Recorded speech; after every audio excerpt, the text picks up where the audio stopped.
Mifaly miarahaba indray tompoko lasy tompoko vavy miavaka kely ny mety atolotray amin'ity volana ity satria omenay anareo ny vinany mety ho taom-pahavaratra 24 sy 1 ho Madagasikara. Lavalava kely no tombo mahazatra zany no atolotray anareo androany.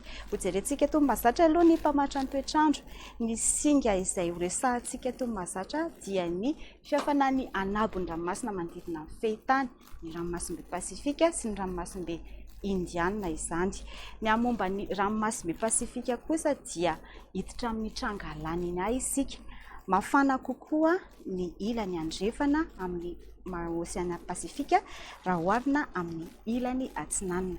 Raha momba ny Oceana Indiana kosa dia afana indray ny ilany atsinanany Oceana Indiana manodidina ny Australie raha oharina amin'ny ilany andrefana manodidina Madagasikara.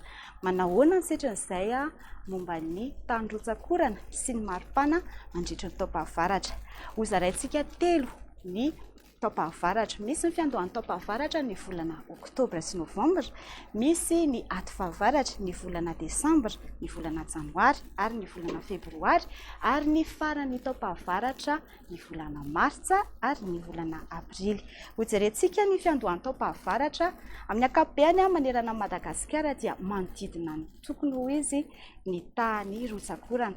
Fa zany hoe misy sokajy loko maitso sy miloko manga izay hitantsika amin'izao sary izao. Ny miloko maitso dia misy sokajy manodidina na milatsaka kokoa noho ny tokony ho izy. Ahitantsika aty amin'ny tapany avaratry ny nosy, ny avaratra atsinan'ny nosy ary mihazo hatrany aty amin'ny faritra loatra mangoro ny tapany avaratra atsinanana.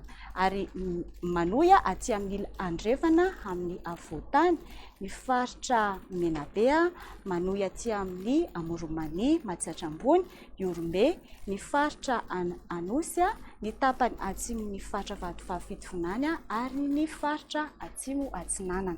Izay ny fiandohan'ny rotiny taom-pahavaratra momba ny tany rotsakorana. Ho jerentsika ny volana Desambra hatramin'ny volana Febroary 2024. Izao sary hitantsika izao dia manodidina na milatsaka noho ny tokony ho izy saika manerana ny nosy izay misokajy loko maitso. Afa-tsy aty amin'ny tapany avaratry ny nosy ahitana ny tapany avaratry Sofia, ny tapany avaratry Sava ary ny faritra Diana izay manodidina na mihoatra noho ny tokony ho izy ny tany rotsakorana. Ny volana Martsa sy Aprily, izany hoe ny farany taom-pahavaratra dia manodidina na milatsaka mihoatra noho ny tokony ho izy izay miloko maitso, manomboka aty amin'ny faritra Boeny, mihazo mianatsimo hatrany ary manohy hatraty amin'ny tapany avaratry faritra Anosy. Ary ny ambony kosa dia manodidina na mihoatra noho ny tokony ho izy ny aty amin'ny faritry Melaky, ny tapany avaratra ahitana ny Sofia, ny tapany avaratry Sava ary Diana, ary ny aty atsimo atsinanan'ny nosy manomboka aty amin'ny faritra Amoromany ary ny afara aty amin'ny faritra Androy. Izay momba ny taom-pahavaratra. Na izany aza dia ho jerentsika hatrany manahoana ny volana Oktobra ny amin'ny tany rotsakorana. Saika manodidina ny tokony ho izy, saika manerana ny nosy izay voalaza teo, misy ny miloko maitso izay misokajy manodidina na milatsaka ny kokoa noho ny tokony ho izy, manomboka aty amin'ny faritra Diana hatraty amin'ny faritra Atsinanana ary manohy aty amin'ny faritra Menabe ka hatraty amin'ny faritra Anosy. Manodidina na mihoatra ny tokony ho izy koa manomboka aty amin'ny faritra Boeny ary mihazo hatrany hatraty amin'ny tapany avaratra amin'ny faritra fitifonany ary aty amin'ny faritra atsimo andrefana sy ny faritra Androy.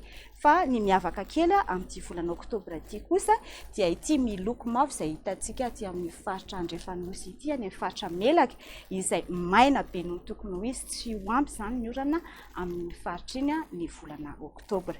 Izay momba ny tany rotsakorana.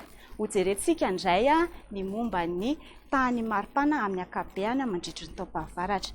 Izao loko hitantsika izao aloha dia mena avokoa izay misokajy ho mafana noho ny tokony ho izy saika manerana nosy. Afa-tsy aty amin'ny tapany atsimon'ny nosy izay manodidina na miakatra kely kokoa no ny tokony ho izy izany tany maripana izany. Ny ato fahavaratra tsy dia ahitana fiovana loatra, afa-tsy ny amin'ny tapany avaratra ny nosy ahitana ny aty amin'ny Diana, ny faritra Sava ary ny tapany avaratra Sofia izay manodidina na milatsaka kokoa no ny tokony ho izy ny tany maripana. Ny sisa kosa izay miloko volomboasary manomboka aty amin'ny faritra tapany atsimon'ny Sofia, miazo aty hatraty amin'ny faritra Betsiboka ary manohy aty amin'ny tapany atsimon'ny Orombe ka hatraty amin'ny tapany atsimon'ny nosy indrindra aty dia manodidina na milatsaka miakatra kely kokoa no tokony ho izy ny tany maripana. Izay ny ato fahavaratra. Ny farany taom-pahavaratra kosa dia mafana no tokony ho izy, mafana kokoa saika manerana nosy afa-tsy aty amin'ny ilany avaratra atsinanan'ny nosy izay manodidina na miakatra kely kokoa no tokony ho izy ny tany maripana. Izay ny momba ny taom-pahavaratra. Ny volana Oktobra kosa dia mafana kokoa, mafana no tokony ho izy ny tany maripana afa-tsy aty amin'ny faritra atsimon'ny nosy mahitana ny atsimo andrefana, ny tapany atsimon'ny Menabe, ny ilany andrefan'ny Otomatsiatra sy Orombe, ny aty amin'ny faritra Anosy ary faritra Androa izay manodidina na mihoatra kokoa no tokony ho izy ny tany maripana. Izay ny lava izay ny fotompoko lasitopivavy ny momba ny meteo, ny Vinan'ny Taom-pahavaratra 24 raika amby 24 dia misaotra tompoko lasitopivavy naharitra nahita sy niaino anay hatramin'ny farany ary manasa anareo hatrany anaraka anay ao anatin'ny pejy Facebook Météo Madagascar sy ny roy www.meteomadagascar.mg dia misaotra tompoko amin'ny manaraka indray.